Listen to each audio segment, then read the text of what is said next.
السلام علیکم ناظرین، کیسے ہیں آپ سب؟ امید ہے کہ آپ سب لوگ خیریت سے ہوں گے۔ میں حاضر ہوں آپ کی خدمت میں ایک نئی ایپیسوڈ کے ساتھ۔ اس سے پہلے میرے چینل کو سبسکرائب کریں، اور میں نے آپ سب کو بتایا ہے کہ میں نے کمیونٹی پوسٹ میں واٹس ایپ چینل کا لنک شیئر کیا ہے، کائنڈلی اسے جا کر فالو کریں۔ اور کل کا تو آپ کو پتہ ہے کہ سب کے اکاؤنٹس کے یہ ایف بی اور انسٹاگرام کے پروگرام جو تھے وہ وار گئے، اور مجھے پریشانی یہ تھی، سننے میں تو یہی آ رہا تھا کہ سوشل میڈیا میں ٹک ٹاک وغیرہ سب چیزوں کو بین کر دیا جائے گا۔ تو ہو بھی سکتا ہے، نہیں بھی ہو سکتا، تو میری آپ تمام لوگوں سے یہ ریکویسٹ ہے کہ اگر ایسا ہو بھی سکتا ہے تو واٹس ایپ تو آن ہوگی نا، اور واٹس ایپ چینل آپ لوگ فالو کر لیں، تو انشاءاللہ پھر ایپیسوڈ وہیں کنٹینیو رہے گی، ناول ہمارا ادھر ہی کنٹینیو رہے گا۔ ویسے بھی آپ لوگوں کو ایپیسوڈ کے اکارڈنگ وہاں ڈیٹیل ملتی رہے گی، اور جیسے کہ ایپیسوڈ میں نہیں دے پاتی، کل میں نے ریکارڈنگ نہیں کی تھی، لکھی ہوئی تھی کچھ لیکن ریکارڈنگ نہیں ہوئی تھی، کچھ اکاؤنٹ ایسے ہی اچانک وہ لاگ آؤٹ ہو گئے تھے، تو اس کی بھی تھوڑی پریشانی تھی، جس کی وجہ سے میں ایپیسوڈ کی ریکارڈنگ نہیں کر پائی۔ اور تو ایسے میں واٹس ایپ پر شیئر کر دیا کروں گی کچھ ایپیسوڈ کی جو سنیک پیک وغیرہ ہو گئی، وہ جو واٹس ایپ کا چینل ہے۔ ناول ہے ہمارا تلخ حقیقت از قلم گمنام لڑکی، ایپیسوڈ نمبر 51۔ حاذق نے کمرے سے نکل کر کیفے کی طرف اپنا رخ کیا۔ اس کا ارادہ کیفے سے کچھ عفاف کے لیے لانے کا تھا۔ ضامن صاحب چھوٹے چھوٹے قدم لیتے بیٹی کے پاس آئے اور اسے دیکھنے لگے، پھر تھوڑا سا جھک کر اسے گلے لگایا۔ میں ڈر گیا تھا عفاف میری بچی، مجھے لگا تھا میں اپنی قیمتی چیز آج کھو دوں گا۔ تم میری زندگی کا قیمتی اثاثہ ہو، تمہارا باپ مر جائے گا تمہارے بغیر۔ وہ تکلیف میں تھے، بیٹی کی تکلیف کہاں برداشت ہو رہی تھی۔ میں ٹھیک ہوں بابا، مجھے کچھ نہیں ہوا، آپ کے سامنے ہوں، ایسے ہی وہ لپٹ کر بولی۔ وہ کافی دیر ایسے ہی ضامن صاحب کے گلے لگی رہی۔ شایان اس وقت اپنے کمرے میں لیٹا تھا، اسے نیند نہیں آ رہی تھی۔ نیند آنی بھی کیسے تھی، کل کا دن اس کے لیے بہت خاص تھا۔ عشق کے آنے کی آمد آئی ہے، مجھ پر لازم ہے میں جا کر اس کا انتظار کروں۔ وہ مسکرانے لگا۔ کتنی خوبصورت ہوتی ہے وہ مسکراہٹ جو کسی کو پانے سے ملتی ہے۔ کمرے کی ونڈو سے سورج کی کرنیں کمرے میں داخل ہو رہی تھی۔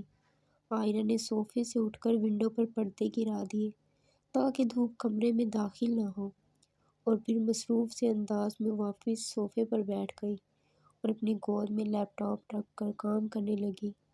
لیپ ٹاپ پر مسلسل کچھ ٹائپ کر رہی تھی، شاید وہ کچھ ڈھونڈ رہی تھی۔ سمرہ کے پیپر ختم ہو گئے تھے۔ آج نمرہ بھی آفس سے چھٹی کر رکھی تھی۔ شام کو 5 بجے شایان اور اس کے گھر والوں نے آنا تھا۔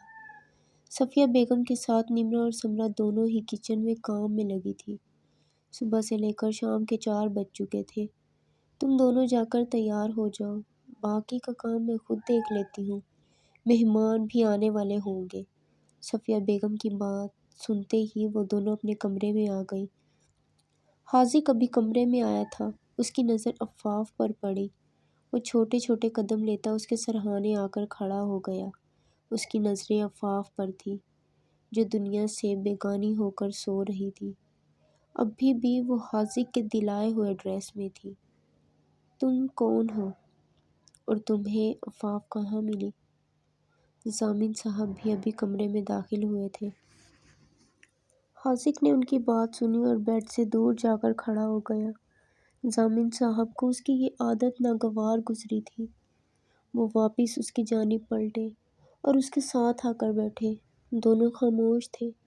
حاذق نے گہری سانس لی اور ایسے ہی نظریں زمین پر رکھتے ہوئے بولا، عفاف آپ کی اکلوتی اولاد ہے۔ نہ جانے کیا سوچ کر اس نے یہ سوال کیا۔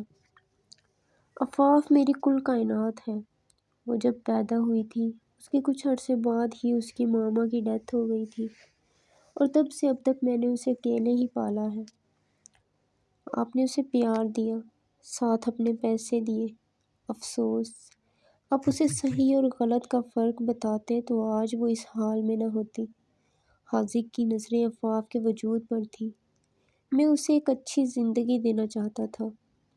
وہ تکلیف سے ہلکا سا بولے۔ آج کل ہمیں لگتا ہے ہم پیسے سے اچھی زندگی گزار سکتے ہیں، مگر ایسا نہیں ہے۔ آپ نے اسے اچھے برے کی پہچان نہیں بتائی۔ کیا اس کی شادی تھی؟ یہ حاذق کا دوسرا سوال تھا۔ حاذق کے سوال پر ضامن صاحب نے نظر اٹھا کر اسے دیکھا۔ نہیں، اس کی شادی ہو گئی تھی۔ شادی کے اگلے دن ہی اسے طلاق دے دی تھی۔ حاذق ان کی بات پر حیران ہوا۔ کیا کوئی اتنا بے رحم کیسے ہو سکتا ہے؟ ایک لڑکی پر کس قدر ظلم اٹھائے تھے۔ اس کے پاس لفظ ختم ہوئے تھے۔ اسے عفاف کی بات یاد آئی تھی۔ لوگ معاف نہیں کرتے، وہ تو بس چھوڑ کر سزا دیتے ہیں۔ نمرا سمرا دونوں ہی تیار ہو چکی تھی۔ نیچے ہال میں جہانگیر آیا تھا۔ اس کے ہاتھ میں مٹھائی کی ٹوکری تھی، ساتھ میں کچھ فروٹس بھی تھے۔ اس کی کیا ضرورت تھی بیٹا؟ صفیہ بیگم اس کے سر پر ہاتھ رکھتے ہوئے کہنے لگی۔ میری بہن کی شادی ہے، اور بہن کی شادیوں میں بھائی ہی کام کرتے ہیں، وہ مسکرا کر کہنے لگا۔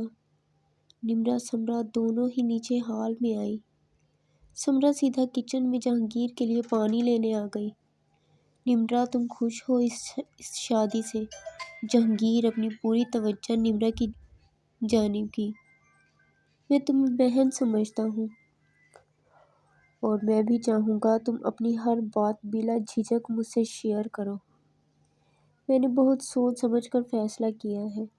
مجھے اس رشتے سے کوئی اعتراض نہیں ہے۔ ابھی دونوں بات کر رہے تھے، شایان اور اس کے پیرنٹس آ گئے۔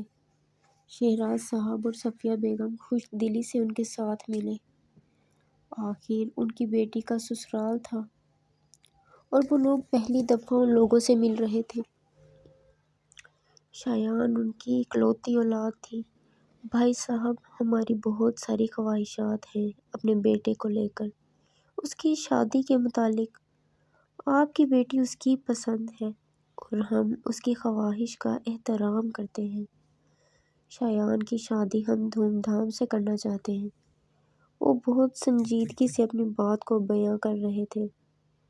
شہراز صاحب کا ارادہ خاموشی اور سادگی سے نکاح کا تھا، مگر انہوں نے کچھ نہیں کہا۔ وہ سمجھ سکتے تھے، آخر وہ بھی تو باپ تھے۔ ہمیں کوئی اعتراض نہیں ہے، جیسے آپ کو بہتر لگے۔ میں اپنی دونوں بیٹیوں کا نکاح ایک ساتھ کرنا چاہتا ہوں۔ آپ لوگ ہمیں بتا دیں جو تاریخ آپ لوگوں کو بہتر لگے۔ کل میری بھانجی نے واپس آنا ہے۔ ہم کل مائیوں کا فنکشن رکھنا چاہتے ہیں۔ نکاح کی تقریب ہم چاہتے ہیں جمعے والے دن کی ہو۔ شہراز صاحب نے ان کی بات میں ہاں ملائی۔ کھانا کھا کر سب لوگ ہال میں بیٹھ گئے تھے۔ دونوں فیملیز میں شادی کی بات ہو گئی تھی۔ قسمت کا کھیل پھر شروع ہونے والا تھا۔ شایان کے موبائل پر کال آ رہی تھی، جسے سننے کے لیے وہ باہر نکل آیا۔ نمرا اور سمرا دونوں کچن میں آ گئی تھیں۔